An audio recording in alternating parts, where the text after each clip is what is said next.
28 বছর পর ক্রিকেট বিশ্ব দেখতে যাচ্ছে এশিয়ার দলবিহীন বিশ্বকাপ ফাইনাল। ইতিহাস রচনা করতে ক্লার্ক ও ম্যাককালামরা এখন মেলবোর্নে।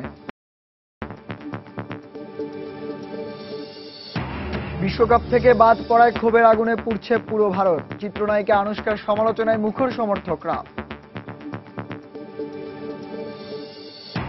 এএফসি অনূর্ধ্ব 23 বাছাই পর্বে হোঁচট খেল বাংলাদেশ। সিরিয়ার বিপক্ষে 4-0 গোলে হারতে হলো রায়হানদের। এবং প্রীতি ম্যাচে ফ্রান্সকে 3-1 গোলে হারিয়েছে ব্রাজিল। কিছুক্ষণ পর ইউরো বাছাইয়ের ম্যাচে মাঠে নামছে ইংল্যান্ড ও স্পেনের মতো দল।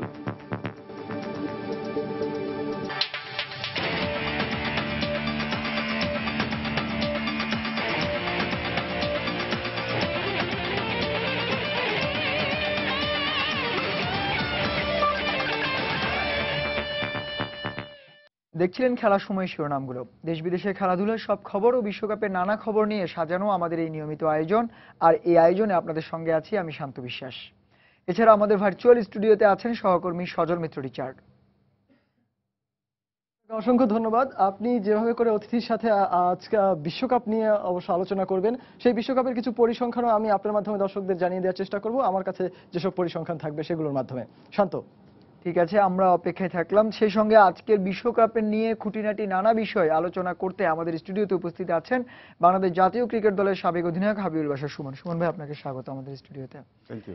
সুমন ভাই, আপনার সঙ্গে বিশ্বকাপে যেহেতু একদম শেষ পর্যায়ে এখন ফাইনাল ম্যাচ, সেই বিষয় নিয়ে আলোচনা করবো। তার আগে একটু রোড টু মেলবোর্নে দুই দল কিভাবে গিয়েছে আমরা একটু দেখে আসি। বিশ্বকাপের পুরো আসরে অপ্রতিরোধ্য থেকেই সেরা দল হিসেবে ফাইনালে উঠেছে নিউজিল্যান্ড। চোখ তাদের এখন ইতিহাস গড়ে শিরোপার জয়ের দিকে। অন্যদিকে আসরে একবারই হেরেছে অস্ট্রেলিয়া, তাও আবার এই কিউইদের কাছে। সেই হারের শোধ নেয়ার সাথে অজিরাও চাইছে রেকর্ড পঞ্চমবারের মতো শিরোপা জিততে। দুদলের স্বপ্নিল রোড টু ফাইনালে বিস্তারিত থাকছে এবারের প্রতিবেদনে। আসরের শুরুতে খুব একটা আলোচনায় ছিল না নিউজিল্যান্ড, অথচ বিশ্ব আসরে অপরাজিত দল হিসেবে ফাইনালের মঞ্চে ব্ল্যাক ক্যাপসরা। এখন পর্যন্ত প্রতাপের সাথে খেলেই রোড টু ফাইনালের গল্প লিখেছে কিউই পাখিরা।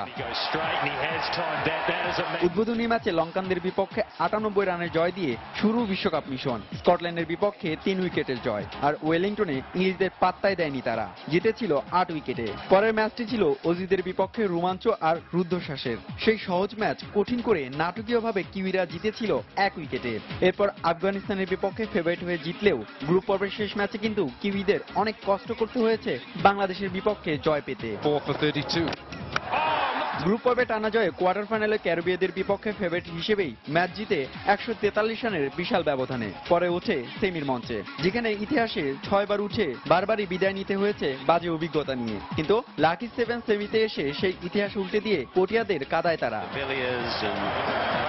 অন্যদিকে আসরে হট ফেভারিট অস্ট্রেলিয়া বিশ্বকাপ মিশনের প্রথম ম্যাচে ইংলিশদের বিপক্ষে 111 রানের বড় জয় দিয়ে শুরু করে বিশ্বকাপ মিশন। পরের ম্যাচে বৃষ্টির কারণে বাংলাদেশের সাথে পয়েন্ট ভাগাভাগি করে অজিরা। গ্রুপ পর্বে শ্রীলঙ্কা, স্কটল্যান্ড, আফগানিস্তানের বিপক্ষে প্রত্যাশিত জয় পেলেও মাইকেল ক্লার্কের দল হেরে যায় নিউজিল্যান্ডের কাছে, তাই পয়েন্ট টেবিলের দ্বিতীয় দল হিসেবেই উঠছে কোয়ার্টার ফাইনালে।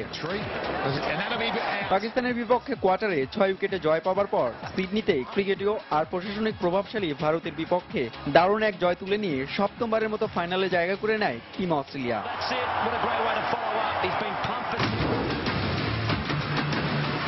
শেষ 48টি ম্যাচ, বিদায় 12টি দেশের। বাকি এক ম্যাচে দুই দেশের মধ্যে কে হাসবে শেষ হাসি? অস্ট্রেলিয়া কি পঞ্চমবারের মতো উঁচিয়ে ধরবে বিশ্বকাপের স্বপ্নিল ট্রফি, নাকি রূপকথার জন্ম দিয়ে নিউজিল্যান্ড জিতবে প্রথম বিশ্বকাপ? এর উত্তরটা হয়তো ক্রিকেট বিধাতায় লুকিয়ে রেখেছেন মেলবোর্নের ক্রিকেট ক্যানভাসে। পয়েন্ট টু বি রোজ, সময় সংবাদ। দর্শক, আমরা দেখছিলাম রোড টু মেলবোর্নে দুদল কিভাবে গিয়েছে সেই রিপোর্টটি। এবং সুমন ভাই, নিশ্চয় আপনিও দেখলেন দুদলের রোড টু মেলবোর্নে পৌঁছার যে গল্প। তো কি আপনার কাছে কি মনে হচ্ছে, নিউজিল্যান্ড এবং অস্ট্রেলিয়া দুদলই কি যোগ্য দল হিসেবে ফাইনালে উঠেছে কিনা? ডেফিনেটলি যোগ্য দল হিসেবে উঠেছে। দুদলই কিন্তু অসাধারণ ক্রিকেট খেলেছে through out the world cup. New Zealand তো কোনো ম্যাচই হারেনি, অপরাজিত দেশে ফাইনালে আসলো। অস্ট্রেলিয়া যদি একটা ম্যাচ হেরেছে, তাও নিউজিল্যান্ডের বিপক্ষে। দুই দল দেখুন, এবং ওদের কন্ডিশনটা কিন্তু ওদের কন্ডিশনে খেলা হচ্ছে। যদিও নিউজিল্যান্ড অস্ট্রেলিয়ার প্রথম খেলতে এসছে এই ওয়ার্ল্ড কাপে, ওদের এখনো খেলা হয়নি, এবার ফার্স্ট টাইম খেলবে, তাও ফাইনালের মতো ম্যাচে। But they are pretty good side. ওদের ব্যাটিং বোলিং সব কিছু খুব ভালো হচ্ছে, এবং টিমটাকে একদম অন্যরকম টিম মনে হচ্ছে নিউজিল্যান্ড না, কিন্তু একটা যে ব্যাপার আপনি যেটা কন্ডিশন ওদের দেশেই খেলা, তো সেই সুবিধাটা কি পুরোটা ফায়দা লুটতে পেরেছে দুই দলই, যেহেতু দুই দলই ফাইনালে উঠেছে? এটা কি মনে হচ্ছে আপনার? না ক্রিকেটীয় ব্যাকরণও তারা এগিয়ে ছিল অন্যান্য দেশের থেকে? নিউজিল্যান্ড তো একটু ওরা সব ম্যাচ নিউজিল্যান্ডে খেলেছে, আর নিউজিল্যান্ড যে ক্রিকেটটা খেলছে ওদের কন্ডিশনের সাথে খুব ভালো স্যুট করেছে। এবং ওরা যদি দেখেন ওদের ব্যাটিংটাও বোলিংটাও, ওদের বোলার বেসিক্যালি সুইং বোলার, যেটা নিউজিল্যান্ড কন্ডিশনে খুব হেল্প করেছে ওদের। ওদের জন্য খুব ভালো তো যদি ওরা গ্রুপ স্টেজের যদি একটা কি দুটি ম্যাচ অস্ট্রেলিয়া খেলতে পারতো, অস্ট্রেলিয়ার কন্ডিশনে খেলতে পারতো, অস্ট্রেলিয়ার কন্ডিশনে অস্ট্রেলিয়া এসে খেলতে পারতো, তাহলে ওদের জন্য খুব ভালো হতো। একদম ফাইনালের মতো ম্যাচ প্রথমবার খেলতে এসে দেখেন, তাও মেলবোর্নে খুব বেশি ডিফারেন্স, ছোট্ট ছোট্ট ডিফারেন্স, বাট ফাইনালের মতো খেলা এটা হয়তো অনেক বড় ডিফারেন্স তৈরি করে দিতে পারে। একটা ব্যাপার হচ্ছে যে যেই পরিসংখ্যানটা রয়েছে, নিউজিল্যান্ড কিন্তু ঘরের মাটিতে তাদের 13-14 ম্যাচের মধ্যে মাত্র একটা ম্যাচ হেরেছে লাস্ট। তো সেই জায়গায় কিন্তু নিজেদের মাঠ এবং নিউজিল্যান্ডের মাঠ আমরা যেটা দেখেছি অনেক ছোট মাঠ, কিন্তু সেই জায়গায় মেলবোর্ন অনেক বড়। এই জিনিসটা কি নিউজিল্যান্ডের জন্য মানে কষ্টের কারণ হয়ে দাঁড়াবে কিনা, বিশেষ করে অস্ট্রেলিয়ার যে ফর্মে বা অস্ট্রেলিয়া নিজেদের কন্ডিশনে? Can B a big difference. দেখুন নিউজিল্যান্ডের মাঠে কিন্তু অনেক সময় টপ পিচে ছক্কা হয়ে যায়, অস্ট্রেলিয়ার মাঠে সেগুলো ক্যাচ হবে। যদিও মার্টিন গ্যাপেল যেগুলো 6 মেরেছেন সব 110 মিটার 190 মিটার, যেগুলো মানে 6 হবে, but it makes a huge difference. অস্ট্রেলিয়ার মাঠে কিন্তু অনেক বড়, এবং নিউজিল্যান্ডের যদি ব্যাটসম্যান দেখেন সব ম্যাককালাম গাপটিল যদি অনেক স্টেডি ব্যাটিং করেন, বাট ম্যাককালাম প্রথম থেকেই অল আউট খেলেন। ম্যাককালাম তো শুরুতে আউট করা খুব ইম্পর্টেন্ট হবে অস্ট্রেলিয়ার জন্য। ম্যাককালাম যখন ব্যাটিং করে তখন আসলে মেলবোর্নের মাঠ খুব একটা ডিফার করবে না, বাট অবভিয়াসলি কন্ডিশনের সম্পূর্ণ ডিফার। অস্ট্রেলিয়ার উইকেট যদি এটা খুব ব্যাটিং উইকেট, বাট একটু হার্ড উইকেট, নিউজিল্যান্ড উইকেট কিন্তু একটু সফট। তারপরে বলবো যে নিউজিল্যান্ড খুব ভালো ক্রিকেট খেলছে, বাট যদি আমাকে বলেন দুই দলের মধ্যে কম্পেয়ার করতে, অস্ট্রেলিয়া তো একটু এগিয়ে থাকবে। কিন্তু সে থেকে নিউজিল্যান্ডের প্রথমবার শিরোপা জয়ের হাত ছেড়ে দেবে। অস্ট্রেলিয়ার ব্যাপারটা যদি আসা হয়, তাহলে অস্ট্রেলিয়ার ব্যাটিং লাইন নিয়ে আপনি কি বলেন? নিউজিল্যান্ডের যেহেতু ট্রেন্ট বোল্ট এবং সাউদি এরকম বোলার, ভেটরি অভিজ্ঞ স্পিনার যদিও বা সুবিধা পাচ্ছে না, তারপর তো অভিজ্ঞতার একটা ঝুলি রয়েছে। সেক্ষেত্রে অস্ট্রেলিয়ার ব্যাটসম্যানদের আসলে কেমন বেগ পেতে হবে? আমরা কিন্তু দেখলাম অস্ট্রেলিয়ার সাথে নিউজিল্যান্ডের ম্যাচে যেটা হলো আর কি, আগের ম্যাচ, এই ফাইনালে আসলে কেমন হতে পারে? ওই ম্যাচের মতো হবে না, এটুকু বলতে ডেফিনেটলি এরকম হবে না।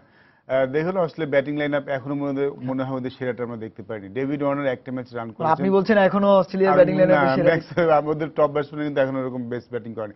হ্যাঁ, এভারেজলি কিন্তু মোটামুটি সবাই রান করেছে। ওয়ার্নারের কাছে আমরা এখন ওয়ার্নার সেরাটা দেখতে পাইনি। ফিঞ্চ দুটি ইনিংস গত ম্যাচে খুব ইম্পর্টেন্ট ইনিংস খেলেছে।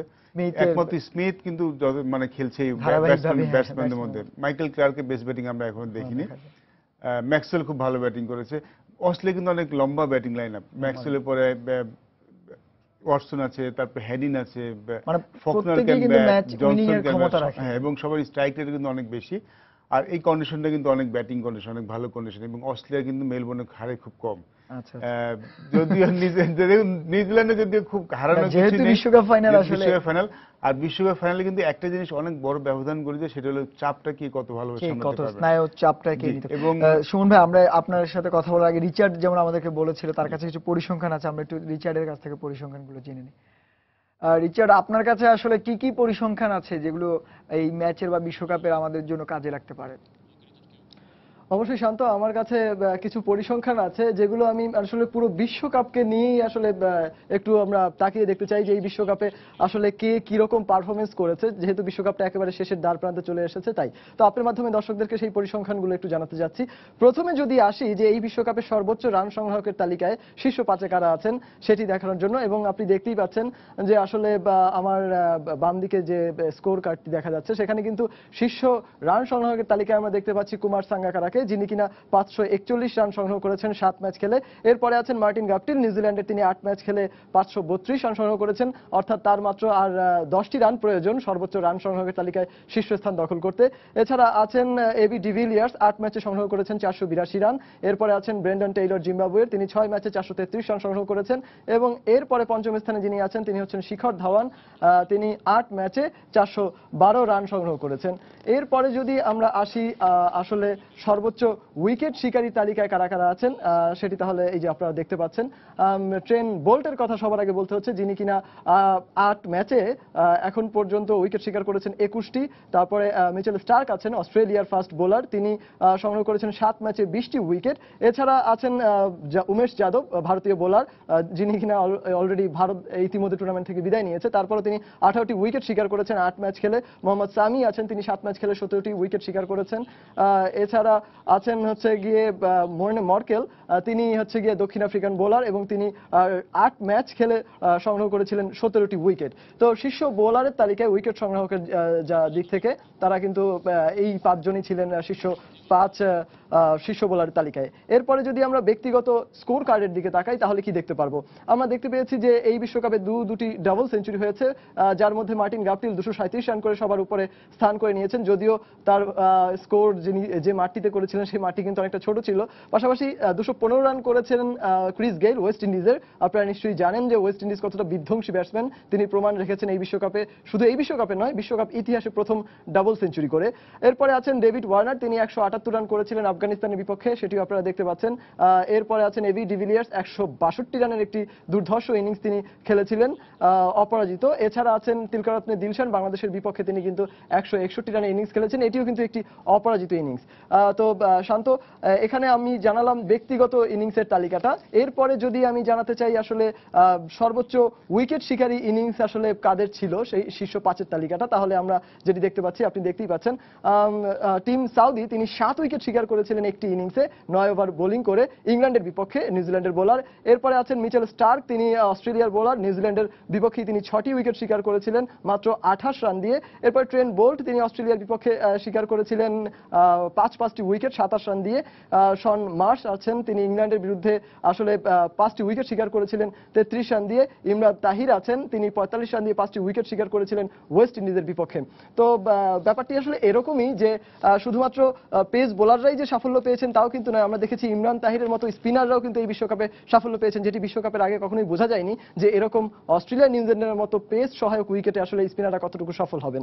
এরপরে যদি আপনাকে আসলে দলীয় সর্বোচ্চ রানের ইনিংসগুলো একটু দেখাতে চাই তাহলে কি দেখতে পাবো? এই বিশ্বকাপে কিন্তু দলীয় সর্বোচ্চ রান 400-র উপর অতিক্রম করেছে একাধিকবার, আমরা দেখতে পেরেছি। যেখানে অস্ট্রেলিয়া 417 রান করে বিশ্বকাপ ইতিহাসে সর্বোচ্চ সংগ্রহের তালিকায় শীর্ষে অবস্থান করছে। 6 উইকেটে 417 রান সংগ্রহ করেছিল তারা আফগানিস্তানের বিপক্ষে পার্থে। এরপরে ক্যানবেরায় আমরা দেখেছি সাউথ আফ্রিকাকে আয়ারল্যান্ডের বিপক্ষে 411 রানের একটি ইনিংস খেলতে 4 উইকেটের বিনিময়ে। সাউথ আফ্রিকা তৃতীয় সর্বোচ্চ রানও তাদের, 408 রান তারা সংগ্রহ করেছে 5 উইকেটের বিনিময়ে, এটা সিডনিতে ওয়েস্ট ইন্ডিজের বিপক্ষে। নিউজিল্যান্ড সংগ্রহ করেছিল 393 রান 6 উইকেটের বিনিময়ে, এটা ওয়েস্ট ইন্ডিজের বিপক্ষে ওয়েলিংটনে। এবং অস্ট্রেলিয়া 376 রান সংগ্রহ করেছিল সিডনিতে শ্রীলঙ্কার বিপক্ষে। তো বিশ্বকাপের পরিসংখ্যান আওড়ালে আসলে এই যে একাধিক রেকর্ড আমরা এই বিশ্বকাপে দেখতে পেয়েছি, যেগুলো কিন্তু এর আগের বিশ্বকাপগুলোতে হয়নি, অর্থাৎ একটা রেকর্ডময় বিশ্বকাপ কিন্তু আমরা উপভোগ করছি। শান্ত। রিচার্ড, আপনাকে ধন্যবাদ। রিচার্ড, আপনি হয়তো জানেন না যে আসলে বিশ্বকাপ মানে রেকর্ডের ছড়াছড়ি, এক বিশ্বকাপের রেকর্ড পরের বিশ্বকাপে নাও থাকতে পারে, এটাই স্বাভাবিক। সুমন ভাই, যেই পরিসংখ্যান দেখলাম সেখানে গাপটিল এবং ট্রেন বোল্ট আর মিচেল স্টার্ক এখন যারা ফাইনালে রয়েছেন তাদের নামগুলো বারবার ঘুরে ফিরে আসছে। আপনি আসলে মানে পেস বোলিং এ আসলে ট্রেন বোল্ট এবং মিচেল স্টার্ক নিয়ে আসলে কি বলবেন? কালকে ম্যাচে ডিসাইডার হয়ে দাঁড়াতে পারেন এই দুজনই। অস্ট্রেলিয়া নিউজিল্যান্ড পক্ষে যে ট্রেন বোল্ট যেই শুরুটা সবসময় দিয়ে আসছে, যদি দিতে পারে তাহলে ডেফিনেটলি অস্ট্রেলিয়াকে 250 নিচে রাখতে পারবে কিংবা 300 নিচে রাখতে পারবে নিউজিল্যান্ড। অপরপক্ষে মিচেল স্টার্কও কিন্তু, যদিও অস্ট্রেলিয়ার জনসন আছেন, হ্যাজেলউড আছেন, ফকনারও খুব ভালো বল করছেন, আমরা দেখলাম লাস্ট ম্যাচে। স্টার্কের কালকে ভালো করাটা খুব ইম্পর্টেন্ট হবে। আর যদি আমরা জানি ম্যাকলাম কি করতে পারেন দেখেছি, বাট নিউজিল্যান্ডের কালকের ম্যাচে ওর গাপটিল রান করা খুব ইম্পর্টেন্ট, কারণ ও খুব স্টেডি ব্যাটসম্যান, লম্বা সময় ধরে খেলে এবং বড় ইনিংস করতে হলে কিন্তু একজন ব্যাটসম্যান দরকার শেষ পর্যন্ত ব্যাটিং করাটা। না, কিন্তু আপনি বললেন যে দুজনের উপরেই আপনার মূল বাজি, কিন্তু ব্যাটিং সহায়ক পিচে আসলে বোলারদের কতটা ভূমিকা থাকে, যেহেতু দুই দলেরই আক্রমণাত্মক ব্যাটিং লাইন আপ রয়েছে? ব্যাটিং সহায়ক উইকেটে কিন্তু আসলে বোলারের পার্থক্য করে দেন, কারণ বোলারের মূল যোগ্যতা প্রমাণের বোলিং করেন সেই জিতে যায় ব্যাটিং। এবার ওই ওয়ার্ল্ড কাপে কিন্তু আমরা খুব বেশি বোলিং সহ উইকেট পাইনি, বেসিক্যালি বোলিং এটা নিয়ে খুবই আলোচনা হচ্ছে কেন বোলারদের ফ্ল্যাট ব্যাটিং ট্র্যাক। আমার মনে হয় না এইজন্য 400 রানে 300 রানের ইনিংস তো খুবই এবং দেখা আমার মনে যাচ্ছে। হয় না ফাইনালে খুব বেশি ডিফারেন্স হবে, সেম উইকেটই মনে হয় দেখতে পাবো। তো এখানে যারা ভালো বোলিং করবে তারা জিতবে। দেখুন ব্যাটিং আমার মনে হয় বোথ দুই টিমের কিন্তু ব্যাটিং ভালো, অস্ট্রেলিয়ার ভালো, নিউজিল্যান্ডের ভালো, দুজনেই খুব ভালো ব্যাটসম্যান আছে এবং ম্যাচে পার্থক্য করে দেওয়ার মধ্যে ব্যাটসম্যান আছেন, যেমন ম্যাককালাম আছেন, গাপটিল আছেন, অস্ট্রেলিয়ার ফিঞ্চ এবং ম্যাক্সওয়েল অনেকে আছেন। যেই দল ভালো বোলিং করবে, যে দল বোলার ভালো আপনি বোলিং বলছেন করবে, মূল ম্যাচের মূল পার্থক্য আসলে বোলারদের উপর নির্ভর বোলারদের করছে, ব্যাটিং এর উপরে নির্ভর না। ভালো ব্যাটিং তো আমার মনে হয় দুই দলই করবে, যেই দল বোলিং এ ভালো করবে আমরা সেই দল জিতবে। আচ্ছা, আরেকটা পরিসংখ্যান যেটা দেখলাম যে বিশ্বকাপে আমরা দেখলাম রানের ফুলঝুরি, 400 রানের উপরে ইনিংস এবং 200 ডাবল সেঞ্চুরি হয়েছে দুটো। এই যে রান বেশি হওয়ার কারণটা কি উইকেটের মানে আইসিসি কি উইকেটের মানে বোলারদের থেকে ব্যাটসম্যানদের দিকে বেশি নজর? সবাই তো আসলে ক্রিকেটে রান দেখতে চায় এবং আইসিসি মনে মেক শিওর করেছে ক্রিকেটারদের যেন উইকেটটা যেন খুব ভালো ব্যাটিং ট্র্যাক হয়। আমাদের সাবকর্নারে যখন খেলা হয় তখন কিন্তু এত ভালো ব্যাটিং থাকে না, বল অনেক সময় স্লো হয়, বল স্পিন করে, পিচের মধ্যে ভিন্নতা থাকে, ভিন্নতা থাকে। বাট অস্ট্রেলিয়ার উইকেটে যখন ব্যাটিং ট্র্যাক হয় তখন আসলে খুব ভালো ব্যাটিং ট্র্যাক হয়, কারণ বাউন্সটা খুব ইভেন থাকে, পেসটা ইভেন থাকে, সুইং যদি না করে, স্পিন না করে, ব্যাটসম্যানের জন্য মানে অ্যাবসলিউটলি ব্যাটিং ট্র্যাক। 400 রান দুবার দেখেছি কিন্তু আমরা এই ওয়ার্ল্ড কাপে, এবং ডাবল সেঞ্চুরি দুবার দেখেছি। নরমালি কিন্তু একটা 400 পরে আর 400 রান দেখতে অনেকদিন অপেক্ষা করতে হয়, এর আগে 400 গুলো অনেক অপেক্ষা করতে হয়েছিল। স্বপ্নের ফাইনাল খেলতে মেলবোর্নে পৌঁছেছে আসলে দুই ফাইনালিস্ট অস্ট্রেলিয়া ও নিউজিল্যান্ড। 4 বারের চ্যাম্পিয়ন অজিদের সামনে আবারও বিশ্বসেরার মুকুট পরার হাতছানি, আর কিউইদের সামনে আছে প্রথমবারের মতো শিরোপা ঘরে তুলে ইতিহাস রচনা করার সম্ভাবনা। তাই ক্রিকেট স্বর্গ এমসিজিতে অনুষ্ঠেয় এই ম্যাচ নিয়ে দারুণ রোমাঞ্চে বুঁদ হয়ে আছেন দুদলের খেলোয়াড়রা। রেকর্ডের এই বিশ্বকাপটা এখন পর্যন্ত বেশ ভালোই উপভোগ করেছে ক্রিকেট অনুরাগীরা। তবে কথায় আছে, সব ভালো যার শেষ ভালো। এই প্রবাদ হতে পারে নিউজিল্যান্ডের জন্য, কারণ এই বিশ্বকাপে এখন যে হারেনি তারা, আর প্রধান আয়োজক দেশ অস্ট্রেলিয়ারও চাওয়া শিরোপা জিতেই যেন তারা সফল আয়োজকের তৃপ্তি নিতে পারে। সবকিছু ছাপিয়ে এখন ক্রিকেট বিশ্বজুড়ে আলোচনায় নিউজিল্যান্ড ও অস্ট্রেলিয়ার স্বপ্নিল ফাইনাল ম্যাচ। সমর্থকদের পাশাপাশি রোমাঞ্চিত দুদলের খেলোয়াড়রাও। এত কাছে গিয়ে ক্রিকেট বিশ্বের সবচেয়ে বড় খেতাব অর্জনের লড়াইয়ে একটুও ছাড় দিতে চায় না কেউই। তাই অগণিত সমর্থকদের সামনে মাঠে নামতে মুখিয়ে আছেন Aussie opener Aaron Finch. MCG দারুণ ভেন্যু, বিশেষ করে অগণিত সমর্থকের সামনে খেলাটা অন্যরকম ভালো লাগার ব্যাপার। ফাইনালে মাঠে নামতে মুখিয়ে আছি আমরা। অন্যদিকে ইতিহাসে 6 বার সেমির মঞ্চে ব্যর্থ হতে হয়েছে কিউইদের। সেই আক্ষেপটাই বেশ তাতিয়ে রেখেছে ম্যাককালামদের। ক্রিকেটীয় দীক্ষায় অস্ট্রেলিয়াকে বিগ ব্রাদার মানলেও সাম্প্রতিক পারফরম্যান্সে কিউইরাও হয়ে উঠেছে স্বপ্নবাজ। আমাদের বিপক্ষে অস্ট্রেলিয়ার রেকর্ড বেশ ভালো, তবে গেল কয়েক বছরে ভিন্ন ভিন্ন কন্ডিশনে আমরা ওদের বিপক্ষে জয় পেয়েছি। ফাইনালে সত্যিকার অর্থে আমরা প্রতিপক্ষ হিসেবে অস্ট্রেলিয়াকেই চেয়েছিলাম। আশা করছি দারুণ একটা ম্যাচ হবে। 29শে মার্চ ক্রিকেট স্বর্গ এমসিজি বা মেলবোর্ন ক্রিকেট গ্রাউন্ডে ফাইনাল ম্যাচটি ক্রিকেটীয় বিনোদনে ভরা থাকবে এমন বিশ্বাস ক্রিকেট দুনিয়ার। মাকসুম আলম খান, সময় সংবাদ। দর্শক, ফাইনাল ম্যাচ খেলতে আসলে দুদলই এখন মেলবোর্নে রয়েছে। আগামীকালই সে জমজমাট ফাইনাল, আগামীকালের পরের দিনই। তো সুমন ভাই, দেখলেন যেমনটি বললো ক্রিকেটাররা যে আসলে তারাও মুখিয়ে আছে এই ধরনের ফাইনাল ম্যাচ খেলতে। আসলে এই যে ফাইনাল ম্যাচের চাপ, বিশেষ করে স্নায়বিক চাপ, এটা মানে কতটা মানে গুরুত্বপূর্ণ এই চাপ সামলানো একজন ক্রিকেটার বা একটা দলের জন্য? খুবই গুরুত্বপূর্ণ। এই সেমিফাইনাল, কোয়ার্টার ফাইনাল, ফাইনাল স্টেজগুলো যখন নকআউট স্টেজ চলে আসে, ওই মানসিক চাপটা কোন দল কত ভালো সামলাতে পারে তার উপর আসলে সাফল্য অনেক, মাঠের খেলা চেয়ে বোধহয় মানসিক চাপ অনেকখানি নির্ভর করে। এবং এটা অস্ট্রেলিয়ানদের মধ্যে ভালো আর কেউ সামলাতে পারে না, যতগুলি দল আছে। 4 বার চ্যাম্পিয়ন হয়েছে বলেই কি এই কথা বলছেন? হ্যাঁ, ডেফিনেটলি এটাই প্রুভ করে সেটাই। ওরা 4 বার কিন্তু এই জন্য চ্যাম্পিয়ন হয়েছে। ওদের ক্রিকেটারও খুব ভালো, ওরা খুব ভালো ক্রিকেট টিম, এট সেম টাইম ওরা চাপটা খুব ভালোভাবে সামলাতে পারে। সেই ফলে কিন্তু আমরা দেখেছি যে ভারতের বিপক্ষে ওরা কখনোই কিন্তু মিসফিল্ডিং, যদি ক্যাচ মিস হয়েছে কিন্তু কখনোই ভেঙে পড়ে, ম্যাচ ছেড়ে দিয়েছে, কখনো ম্যাচ ছেড়ে দেয়নি। অস্ট্রেলিয়া কখনো ম্যাচ ছাড়েও না। অপরদিকে যে নিউজিল্যান্ডের আসলে হারানোর কিছুই নেই, ওদের পাওয়ার আছে অনেক কিছুই, এবং ওরা কিন্তু অপরাজিত। এইটা কিন্তু এই আত্মবিশ্বাসটা কি অনেক বড় কাজে লাগবে না? এটা অনেক বড় লাগবে, বাট এই যদি আগের ম্যাচে মানে আপনার যদি অপোজিট নাও থাকতো, গ্রুপ স্টেজে যদি হারতো, খুব একটা সমস্যা ছিল না। এই ম্যাচে হারলে কিন্তু সব পার্থক্য হয়ে যাবে। তবে ওদের ক্রিকেটটা খুব এনজয় করছে এই ওয়ার্ল্ড কাপে, ওদের দলটাকে দেখে খুব ভালো মনে হচ্ছে। এবং যেহেতু ওরা ফাইনালে এসছে, ওরা কিন্তু সহজে ছেড়ে দেবে না। ওদের উপরে বরং আমি বলবো চাপটা কম, কারণ ওদের মানে পাওয়ার আপনি কি অনেক, নিউজিল্যান্ডের উপরে চাপটা কম আমি বলছেন? নিউজিল্যান্ডের চাপটা কম দেখছি, বিকজ ওদের কিন্তু আসলে পাওয়ার আরো যদি ফাইনাল যদি ভেরি গুড, কারণ ওরা আগে কখনো চ্যাম্পিয়ন কখনো হয়নি এবং 6 বার কিন্তু সেমিফাইনাল সেমিফাইনালে খেলেছে, বরং সেমিফাইনাল ওদের জন্য প্রেশার ম্যাচ ছিল। সাউথ আফ্রিকার সাউথ আফ্রিকার ফাইনালে আমার মনে হয় ওরা অনেক চাপ মুক্ত হয়ে খেলতে পারবে এবং টিমটা আসলে খুব ভালো ক্রিকেট খেলছে। সাউথ আফ্রিকার বিপক্ষে ম্যাচটা নিশ্চয়ই দেখেছেন নিউজিল্যান্ডে, তো সেই ম্যাচে আসলে সাউথ আফ্রিকা নিয়ে আসলে কি, যদিও বা এখন ফাইনাল ম্যাচ চলে এসেছে, সাউথ আফ্রিকা নিয়ে মানে কি বলবেন, আসলে কি সাউথ আফ্রিকা চোকার থেকে গেল কিনা? এই একটা মানে সুযোগ এসেছে সাউথ আফ্রিকার কাছে যে ওদের চোকার্স বদনামটা পুরোপুরি মুছে ফেলার, বাট এবার মনে হয় পুরোপুরি পাকাপাকি হয়ে লেগে গেল। শেষ চাপের মুখে আসলে সাউথ আফ্রিকা ভেঙে পড়েছে। দেখুন এই খেলাটা কিন্তু যে কারণে ম্যাচ ছিল এবং লাস্ট ওভার পর্যন্ত কিন্তু কেউ জানতো না কোন দল জিতছে। শেষ মুহূর্তে সাউথ আফ্রিকা যেভাবে ক্যাচ মিস করেছে, যেভাবে মিস ফিল্ডিং করেছে, ওটাও তো এক ধরনের চাপ না নেওয়ার কারণ, চাপ নিতে না পেরে অ্যাবসলিউটলি সেমিফাইনাল ম্যাচে আসলে চাপটা ওই সময়টা খুব ইম্পর্টেন্ট ছিল, মাথা ঠান্ডা করে নিজের সেরাটা দেওয়ার। অস্ট্রেলিয়া কিন্তু অনেক, সাউথ আফ্রিকান অনেক মিস করেছে, ইনফ্যাক্ট এলিয়টের প্রবলি 3 থেকে 4টা রান আউট মিস করেছে।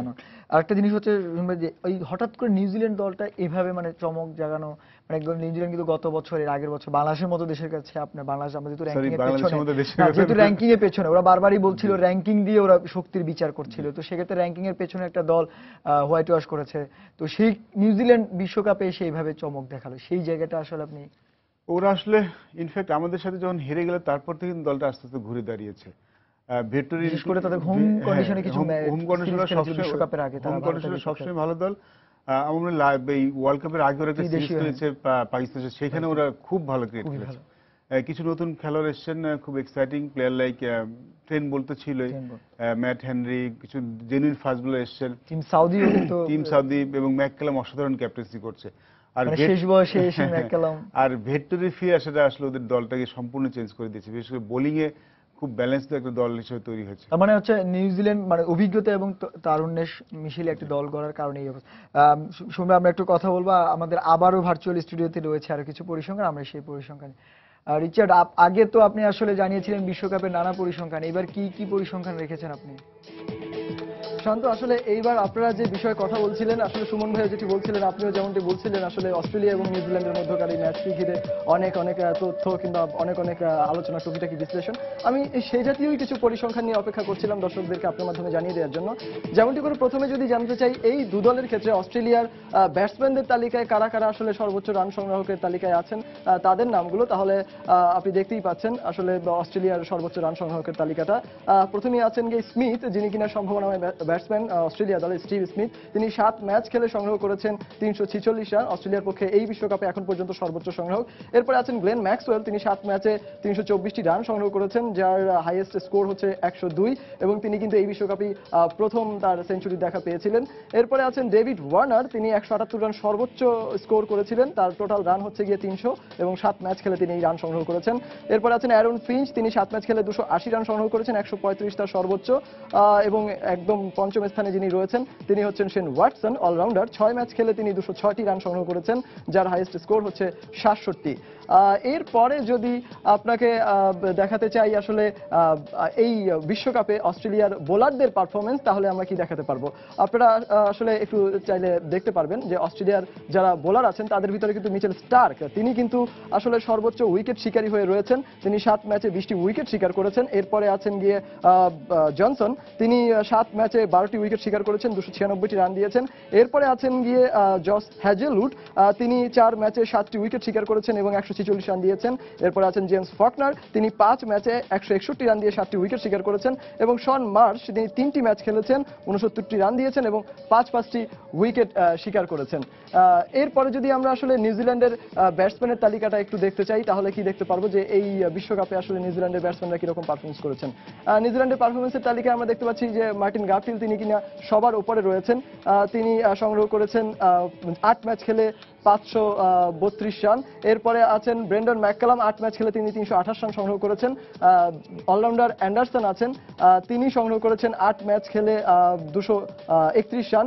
এরপরে আছেন ইলিয়ট, তিনি 227 রান সংগ্রহ করেছেন। এরপরে আছেন উইলিয়ামসন, তিনি সংগ্রহ করেছেন 8 ম্যাচ খেলে 222 রান। এরপরে শান্ত, যদি আপনার মাধ্যমে নিউজিল্যান্ডের বোলারদের আসলে পারফরমেন্সটা একটু দেখাতে চাই, তাহলে আমরা কি দেখতে পারবো? আপনি দেখতেই পাচ্ছেন নিউজিল্যান্ডের বোলারদের তালিকা। এখানেও যথারীতি আমরা এতক্ষণ যার কথা বলছিলাম সেই ট্রেন্ট বোল্ট আছেন, যিনি কিনা 8 ম্যাচ খেলে আসলে 331 রানের বিনিময়ে 21টি উইকেট শিকার করেছিলেন। এরপর ড্যানিয়েল ভেটরি আছেন, তিনি 15টি উইকেট শিকার করেছেন, 8 ম্যাচ খেলে 282 রান দিয়েছেন। এরপরে টিম সাউদি আছেন, যিনি কিনা এখন পর্যন্ত আসলে রান দিয়েছেন 460টি এবং উইকেট শিকার করেছেন 15টি। এরপরে যিনি আছেন তিনি হচ্ছেন গিয়ে কোরি অ্যান্ডারসন, অলরাউন্ডার নিউজিল্যান্ড দলের। তিনি 8 ম্যাচ খেলেছেন, 227 রান তিনি দিয়েছেন এবং 14টি উইকেট তিনি শিকার করেছেন। এবং সবশেষে আছেন মিলনে, যিনি কিনা 6 ম্যাচ খেলে 199 রান দিয়ে 5টি উইকেট শিকার করেছেন। অর্থাৎ আমরা দেখতে পাচ্ছি যে নিউজিল্যান্ড দলেও কিন্তু সবাই কম বেশি উইকেট শিকার করেছেন এবং প্রতিপক্ষ ব্যাটসম্যানের যথেষ্ট চাপে ফেলতে সক্ষম হয়েছেন। তো শান্ত, দুই দলের পারফরমেন্স বিচার করলে আমরা এগুলোই দেখতে পেরেছি এই বিশ্বকাপে এখন পর্যন্ত। রিচার্ড, আপনাকে ধন্যবাদ। আপনি দুই দলের আসলে পরিসংখ্যান দেখিয়েছেন। ক্রিকেট কিন্তু মাঠের খেলা, সেখানে পরিসংখ্যান কতটা কাজে লাগে সেটা একটু আমরা সুমন ভাই থেকে জানি। সুমন ভাই, নানা পরিসংখ্যান, সর্বোচ্চ উইকেট, সর্বোচ্চ রান, অনেক ধরনের ইকুয়েশন থাকে, কিন্তু ক্রিকেটকে বলা হয় মাঠের খেলা। তো মাঠের খেলায় কি আসলে এই ধরনের ইকুয়েশন, পরিসংখ্যান প্রভাব ফেলে কিনা? খুব একটা খেলে না আসলে। ওই পার্টিকুলার ডেতে কে কেমন করছে তার উপর সেটা আসলে সবকিছু ব্যবধান বলেন, ম্যাচের রেজাল্ট দেন করে দেয়। পরিসংখ্যানটা যা বলছে, কিন্তু দু দলের মধ্যে ডিফারেন্স খুব বেশি নেই। দু দলে কিন্তু পার্থক্য বোঝানোর জন্য খুব বেশি পার্থক্য কিন্তু দেখতে পাচ্ছি না। ইনফ্যাক্ট অস্ট্রেলিয়া, নিউজিল্যান্ড তো বলি ব্যাটসম্যান আছেন, গাপটিল অনেক বেশি রান করেছেন, আর মাত্র 10 রান করলেই দু দলে দুজন খুব ভালো বোলার আছেন, ট্রেন্ট বোল্ট এবং উইকেটের সম্বন্ধে কাছাকাছি আছেন। ফাইনালে যে দল জিতবে প্রবলি এদের মধ্যে একজন ম্যান অফ দ্য টুর্নামেন্ট হলেও হতে পারেন। আপনি ম্যান অফ দ্য টুর্নামেন্টে কি বোলারদের কি রাখছেন? আমার মনে হয় এই দুজন দলের ম্যাচের সবসময় খুব গুরুত্বপূর্ণ ভূমিকা পালন করেছে। এবং কালকে ম্যাচে ট্রেন্ট বোল্টের শুরুটা কিন্তু খুব ইম্পর্টেন্ট হবে। যদি অস্ট্রেলিয়া আগে ব্যাটিং করে, যদি শুরুতে উইকেট না পারে, দে উইল স্কোর 300+, সেটাই নিউজিল্যান্ডের ওপেনিং জুটিটার উপরেই খুব ইম্পর্টেন্ট। যদি ট্রেন্ট বোল্ট কালকে উইকেট না পায়, যদি ওরা একটা ভালো স্টার্ট দেয়, দে উইল স্কোর 300+। গুলো নিউজিল্যান্ডের জন্য খুব কঠিন হবে রানটা করা। 300+ এর উপরে আসলে এই ম্যাচে কি আপনি বলছেন কঠিন হবে? যেহেতু নিউজিল্যান্ডে তো ব্যাটসম্যানরা ফর্মে রয়েছে, বিশেষ করে যে গাপটিলের কথা, কোরি অ্যান্ডারসনের মতো হার্ডিটা রয়েছে। তারপর মেলবোর্নে ডিফিকাল্ট। মেলবোর্নে আসলে যেটা বললাম, যতই নিউজিল্যান্ডে হোক, অস্ট্রেলিয়ার বোলিং সাইডটা কিন্তু খুব ভালো। আর মেলবোর্ন যেহেতু অনেক বড় গ্রাউন্ড, মেলবোর্নে 300+ রান চেস করে জেতাটা কিন্তু। আরেকটা ব্যাপার শুনুন ভাই, আপনার কাছে জানতে চাই যে ড্যানিয়েল ভেটরির কথা, যে এত অভিজ্ঞ ড্যানিয়েল ভেটরি, হয়তো এটা শেষ বিশ্বকাপ। ড্যানিয়েল ভেটরি আসলে কতটা ভূমিকা রাখতে পারে? এটাও শেষ বিশ্বকাপ, আর পরে বিশ্বকাপ খেলবেন। নিউজিল্যান্ডের বোলিংটা কিন্তু কন্ট্রোল করে ভেটরি। শুরুতে ট্রেন্ট বোল্ট ভালো করে, পরেও ভালো করে, কিন্তু মাঝখানে কিন্তু পুরো রান চাপে রাখার বা রান চাপে করে উইকেট নেওয়াটা কিন্তু ড্যানিয়েল ভেটরি করেন। দেখুন, যে ম্যাচটা অস্ট্রেলিয়া নিউজিল্যান্ডের সাথে খেললো, অনেক কমে আউট হয়ে গেছিল, সেখানে কিন্তু স্টার্টটা কিন্তু খারাপ হয়নি, দুর্দান্ত শুরু করেছিল। ভেটরির সাথে 2 উইকেট নিয়ে কিন্তু আবার ওদের কলাপস যেটা শুরু হয়েছিল সেখান থেকে শুরু হয়েছিল। তো ভেটরির খুব ইম্পর্টেন্ট হবে ওকে খেলা। বাট মেলবোর্নের উইকেটটা কিন্তু একদম ব্যাটিং ট্র্যাক, এখানে কিন্তু বল খুব একটা স্পিন করে না। নিউজিল্যান্ড উইকেট কিন্তু একটু স্লো, একটু হলেও থেমে টার্ন করে, but New Zealand wicket will be difficult to bowl স্পিনারদের জন্য, কারণ এখানে বল টার্ন করে না, বল ব্যাটে খুব ভালো মতো আসে। তো সেক্ষেত্রে আপনি ওদের যেমন ড্যানিয়েল ভেটরির কথা বললেন, ঠিক মাইকেল ক্লার্কেরও আমরা কিন্তু দেখলাম না, অস্ট্রেলিয়ার মাইকেল ক্লার্কের এরকম চমক বা তার যে নৈপুণ্য সেরকম কিছু, যেমন স্মিথ বা অন্যরা যেভাবে পারফর্ম করছে, মাইকেল ক্লার্কের কি পারফর্ম করাটা কি মানে গুরুত্বপূর্ণ, বা যদি মাইকেল ক্লার্ক পারফর্ম করে সেক্ষেত্রে ক্লিক হবে কি অস্ট্রেলিয়ার জন্য?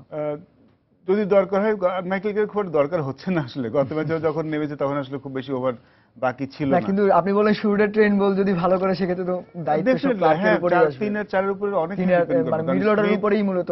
স্মিথ ডেইলি তো রান করবে না, he is a human being. সব দিন কালকে ম্যাচে স্মিথ নাও রান করতে পারে, কনসিস্টেন্টলি রান করে আসছে, কালকে হয়তো একটা ব্যাট ডে যেতেই পারে। মাইকেল ক্লার্কের কিন্তু একটা বড় রান ডিউ হয়ে আছে অস্ট্রেলিয়ানদের জন্য, এবং ও কিন্তু একদম যে ফর্মে নেই তা না, ও কিন্তু একটা খুব ভালো এভারেজ একটা রান করে যাচ্ছে, খুব ভালো ইনিংস খেলেছিল এই ম্যাচের আগের ম্যাচে। ওর ব্যাটিংটা খুব ইম্পর্টেন্ট হবে, কারণ ম্যাক্সওয়েলকে বেশি ওভার দেওয়া যাবে না। ম্যাক্সওয়েলকে লাস্ট 30-20 ওভার দিলে খুব ভালো পাওয়ার প্লেতে ওই সময়টা, বাট শুরুর দিকে 5 জন ব্যাটসম্যানের মধ্যে একজনের বড় রান করাটা খুব ইম্পর্টেন্ট হবে, আইদার আগে ব্যাট করুক অথবা পরে ব্যাট করুক। ক্ষোভের আগুনে পুড়ছে পুরো ভারত। বিশ্বকাপ হতে টিম ইন্ডিয়ার বিদায় মেনে নিতে পারছেন না ভারতীয় সমর্থকরা। তারা রাস্তায় নেমে প্রতিবাদ জানাচ্ছেন, সমালোচনা করছেন বিরাট ও আনুশকার সম্পর্ক নিয়েও। অনেকে ধোনিকে অবসরে যাবার পরামর্শ দিচ্ছেন। সমর্থকদের সঙ্গে গা ভাসিয়েছেন ভারতীয় গণমাধ্যমও। কোটি ভারতীয়দের স্বপ্ন আবারও ধোনিদের হাতে উঠবে বিশ্বকাপ। সিডনি থেকে টিকিট পাবে মেলবোর্নের, কিন্তু মৌকা ভারতের পক্ষে আর ধরা দিল না। স্বপ্ন আর বাস্তবতার ফারাকটা ভারতীয়দের বুঝতে বেশি সময় লাগলো না। খেলা দেখতে টিভির সামনে কিংবা গ্যালারিতে বসা ভারতীয় সমর্থকরা চোখের জলে ভাসিয়েছে পুরো ভারতকে। বাংলাদেশের সঙ্গে ম্যাচে আম্পায়ারের সুনজরে পার পেলেও স্বাগতিক অস্ট্রেলিয়ার বিপক্ষে কিন্তু ঠিকই ধরা খেয়েছে টিম ইন্ডিয়া। মুহূর্তের মধ্যেই নীল সমুদ্রে লেগেছে শোকের ছায়া, যা মানতে পারছেন না দেশটির সমর্থকরা। ক্ষোভের আগুনে পুড়িয়েছেন ক্রিকেটারদের পোস্টার, ভেঙেছেন টিভি, কষ্টের বিষে হয়েছেন নীল। টিম ইন্ডিয়া এই হার থেকে টিম ইন্ডিয়া অনেক কিছু শিখবে। এটা ধোনির শেষ ম্যাচ হওয়া উচিত। जब भी जीतती थी আমরা খুবই হতাশ, এভাবে হারার কোনো মানে নেই। को मिलेगा टीम इंडिया को আমার মনে হয় ভারতের ব্যাটিং আরো উন্নতি করা উচিত। पूरी हमें नहीं শুধু কি সমর্থক, ভারতীয় গণমাধ্যমও বেশ সমালোচনায় মুখর ধোনি বাহিনীর। যে ধোনিরা গেল বিশ্বকাপ এনে দিয়েছিল কোটি ভারতীয়দের, 4 বছর পর তা পুনরাবৃত্তি না করায় পোস্টমর্টেম করা হচ্ছে পুরো দলকে। শিরোনামগুলো তারই প্রমাণ। এমনকি বিশ্ব গণমাধ্যমেও ভারতের এমন হারের জন্য কঠোর সমালোচনা করা হচ্ছে। এমনিতেই বিরাট কোহলি ও ধোনিকে নিয়ে বিশ্বকাপের আগে ছিল নানা আলোচনা। চিত্রনায়িকা আনুশকা শর্মার সঙ্গে কোহলির সম্পর্ক নিয়েও খবরের কাগজগুলো ফিচার ছিল বেশ আকর্ষণীয়। পাকিস্তানের বিপক্ষে সেঞ্চুরি করায় কোহলির সঙ্গে প্রশংসা ছিল আনুশকারও। তাই কিনা আনুশকা হাজির অস্ট্রেলিয়ার বিপক্ষে ম্যাচে গ্যালারিতে, কিন্তু ফ্লপ কোহলি। এবার রব উঠল আনুশকার জন্যই, ব্যাটে জং ধরেছে বিরাটের। আর যাই কোথায়, ভক্তদের রাগ ঝরল আনুশকার উপর। তবে ভারতীয়দের সাবেক অধিনায়ক সৌরভ গাঙ্গুলি থাকছেন আনুশকার পক্ষেই। বললেন, ক্রিকেটারদের সমর্থন যে কেউ দিতে পারে, এতে দোষের কিছু নেই। আর মিস্টার কুল ধোনি ম্যাচের পর সাংবাদিক সম্মেলনে বললেন, বিশ্বকাপ চিরস্থায়ী নয়, আজ এর তো আরেকদিন আরেকজনের। আসলে ব্যাপারটা তাই। শান্ত বিশ্বাস, সময় সংবাদ। দর্শক, আমরা দেখছিলাম ভারত বিশ্বকাপ থেকে বিদায় নেওয়ার পর তাদের সমর্থকদের যে ক্ষোভ। সুমন ভাই, ভারতের দর্শকদের ক্ষোভ মানে আপনি দেখলেন, ভারতীয়দের প্রত্যাশা কি খুব বেশি নয়? ভারতীয়দের কোটি সমর্থক আমার মনে একটু বেশি হয়ে গেছে, কারণ অস্ট্রেলিয়ার মাটিতে যে আবার বিশ্বকাপ জিতাটা ইজ অলওয়েজ ডিফিকাল্ট। অস্ট্রেলিয়া কিন্তু সাউথ আফ্রিকা ভারত কিন্তু তার আগে কিন্তু একটা সিরিজ খেলেছে, একটা ম্যাচে জিতেনি। সেখান থেকে 4 মাস রয়েছে, 4 মাস ছিল, কোনো ম্যাচ জিততে পারেনি। সেখান থেকে কিন্তু ওয়ার্ল্ড কাপ বরং অনেক ভালো ক্রিকেট খেলেছে বাংলাদেশ। বাট শেষ পর্যন্ত যাওয়া, ওয়ার্ল্ড কাপ জেতাটা আসলে একটু বেশি, মানে একটু বেশি হয়েছে। যদি এই সাবকন্টিনেন্টে খেলা হতো ডেফিনেটলি বলতে পারতেন হয়তো ভারত আবার ওয়ার্ল্ড কাপটা রেখেও দিতে পারতো। বাট যেহেতু খেলা হচ্ছে অস্ট্রেলিয়াতে, ওই হিসাবে মনে হয় ভারত যথেষ্ট ভালো খেলেছে। বাট ওয়ার্ল্ড কাপ জেতাটা মানে একটু বেশি পাওয়া চাওয়া হয়ে গেছে। সেক্ষেত্রে ভারতের বাংলাদেশের বিপক্ষে আমরা যে ম্যাচে দেখলাম যে আম্পায়ারের বিতর্কিত যে ব্যাপারটা, সেই ম্যাচেও তো ভারতের আসলে আম্পায়ারের সিদ্ধান্তগুলো যদি বাংলাদেশের পক্ষে আসতো, সেখানেও তো ওরা চাপে পড়ে যেত। পড়তেই পারতো, কারণ যদি আমরা বারবার কিন্তু বলছি যে 300 রান বা ওরা করেছে 20টা রান কম হতো, 280 করতো, তাহলে ম্যাচটা বাংলাদেশের জন্য খুব, মানে ম্যাচটা খুব ইন্টারেস্টিং হতো। এবং আমরা 280 ওই 20টা রানের জায়গায় কাছে মানে আমরা হেরে গেছি। এবং ওই 20টা রান যদি সিদ্ধান্তগুলো ঠিক মতো হতো, 20টা রান কিন্তু কম হতেই পারতো। তাহলে কিন্তু বলা যায় না আসলে ম্যাচের ভাগ্যটা কি হতে পারে। একটা ব্যাপার শুনুন ভাই, যে ভারত কিন্তু গতবার বিশ্বকাপ নিয়েছিল, বিশ্বকাপ জেতার পরে এবার সেমিফাইনালে গিয়েছে, তারপরেও সমর্থকদের খুব। আর সেই জায়গায় বাংলাদেশের সমর্থকরা কিন্তু কোয়ার্টার ফাইনালে উঠে যে উৎসব করেছে, তাহলে এই প্রত্যাশার এই পার্থক্যটাকে আপনি কিভাবে দেখছেন? আমাদের সমর্থকরা খুব ভালো। এই না দেখুন না, আমাদের জন্য তো আসলে ভারত তো আগে ফাইনাল খেলেছে, সেমি ফাইনালিস্ট, তার ওদের কিন্তু এক্সপেকটেশন থাকতেই পারে ফাইনাল খেলার। আমরা এবার কোয়ার্টার ফাইনাল খেলেছি, যেটা আমাদের জন্য একটা খুব ভালো রেজাল্ট। বাট এবার কিন্তু আমরা খুব ভালোভাবে বুঝতে পেরেছি আমরা কোথায় দাঁড়িয়ে আছি, বাংলাদেশের ক্রিকেট কোথায় দাঁড়িয়েছে। আমরা কিন্তু নিজেদের প্রতিষ্ঠিত করতে পেরেছি ওয়ার্ল্ড ক্রিকেটে। আমি প্রিটি শিওর আপনি সবার কমেন্ট দেখেছেন বাংলাদেশ সম্বন্ধে কি কমেন্ট করেছে। নেক্সট ওয়ার্ল্ড কাপে কিন্তু আমাদের সমর্থকদের নিশ্চয়ই প্রত্যাশা থাকবে, আমারও প্রত্যাশা থাকবে শুধু কোয়ার্টার ফাইনাল না, ফাইনাল। তখন কোয়ার্টার ফাইনালটা চলে আসলে আমি হয়তো খুশি হব না। বাট এটা আমাদের জন্য কিন্তু একটা দিক নির্দেশনা দিয়েছে, আমরা বুঝতে পেরেছি যে আমরা কতদূর যেতে পারি। আমরা কিন্তু এখন ওয়ার্ল্ড কাপ ফাইনাল খেলার চিন্তা করতেই পারি 4 বছর। সেই জায়গায় আপনাদেরও অবদান, আপনিও নির্বাচক ছিলেন, দল গঠনে আপনারও অবদান রয়েছে। আরেকটা হচ্ছে শুনুন, যদি এক কথায় বলতেন যে অস্ট্রেলিয়া এবং নিউজিল্যান্ডের বিশ্বকাপ ফাইনালে আসলে শিরোপা কার হাতে উঠবে, আপনি কার হাতের শিরোপা দেখতে চান? অস্ট্রেলিয়া। যদি আমি চাচ্ছি নিউজিল্যান্ড জিতুক, কারণ একটা নতুন ফাইনালিস্ট আসলে, চ্যাম্পিয়ন কেউ হলে আমার ভালোই লাগবে। নিউজিল্যান্ডে খুব ভালো ক্রিকেট খেলেছে, ওরা চ্যাম্পিয়ন, আমি অখুশি হব না।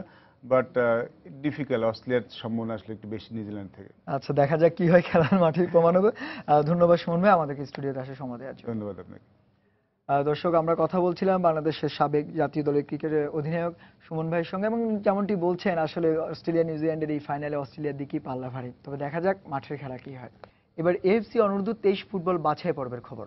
এএফসি অনূর্ধ্ব 23 ফুটবল বাছাই পর্বে শুভ সূচনা করেছে শক্তিশালী সিরিয়া।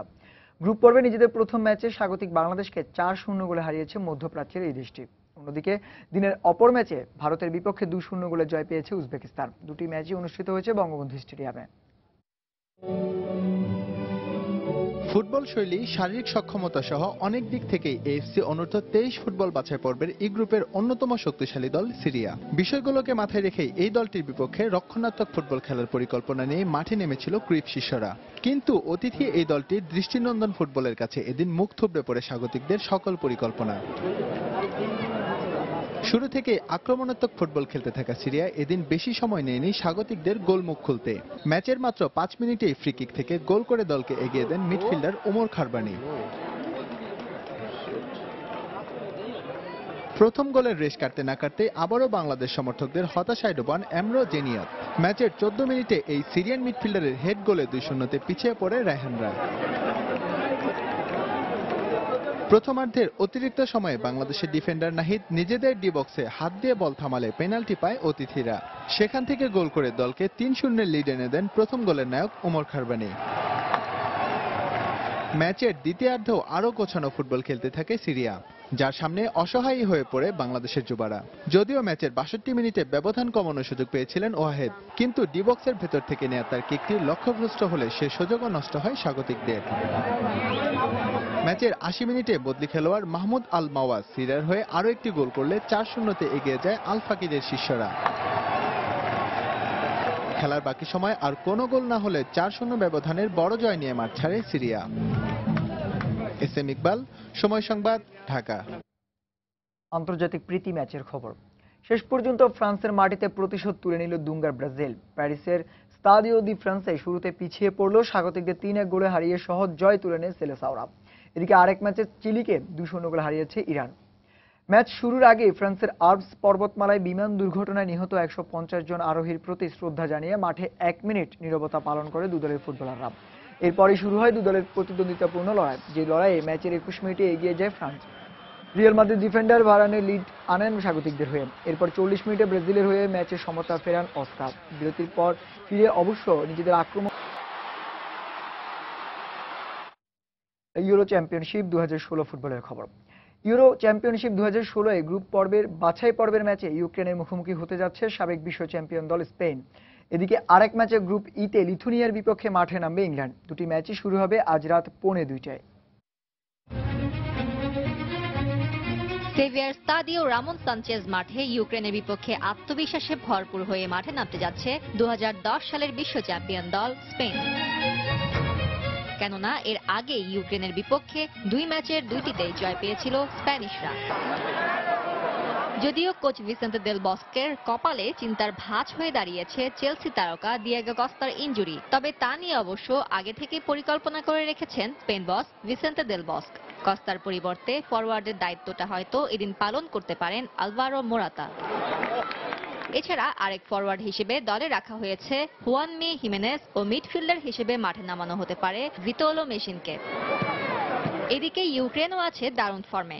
লুক্সেমবার্গের বিপক্ষে ম্যাচে হ্যাট্রিক করা আন্দ্রে ইয়ারমোলেঙ্কো আছেন দারুণ ফর্মে, আর ডিফেন্ডার আর্টেম ফেরিস্কিও আছেন পুরোপুরি আত্মবিশ্বাসে। সব মিলিয়ে সেভিয়ার মাঠে প্রতিদ্বন্দ্বিতাপূর্ণ এক ম্যাচের অপেক্ষাতেই আছে দুদল। অন্যদিকে লন্ডনের ওয়েম্বলে স্টেডিয়ামে লিথুনিয়ার বিপক্ষে মাঠে নামতে পুরোপুরি প্রস্তুত ইংল্যান্ড, কেননা দলের সর্বোচ্চ গোলদাতা ওয়েন রুনি যে আছেন দারুণ ফর্মে। এছাড়া ড্যানি ওয়েলবেকের মতো তারকা ফুটবলাররাও আছেন থ্রি লায়ন্স দলে। আর তাছাড়া পরিসংখ্যানও কথা বলছে ইংলিশদের পক্ষেই। আগের শেষ 32টি বাছাই পর্বের ম্যাচে মাত্র একটিতে হেরেছে রয় হডসনের শিষ্যরা। অন্যদিকে শেষ 2 বাছাই পর্বের ম্যাচে একটিতেও গোলের দেখা পায়নি লিথুনিয়া। শেষ 10 ম্যাচের মাত্র 2টিতে জয়ের দেখা পেয়েছে তারা। তাই প্রথমবারের মতো লিথুনিয়ার বিপক্ষে মাঠে নামতে যাওয়া ইংলিশরা জয় ছাড়া অন্য কিছুই ভাবছে না। ফারজানা মুমু, সময় সংবাদ।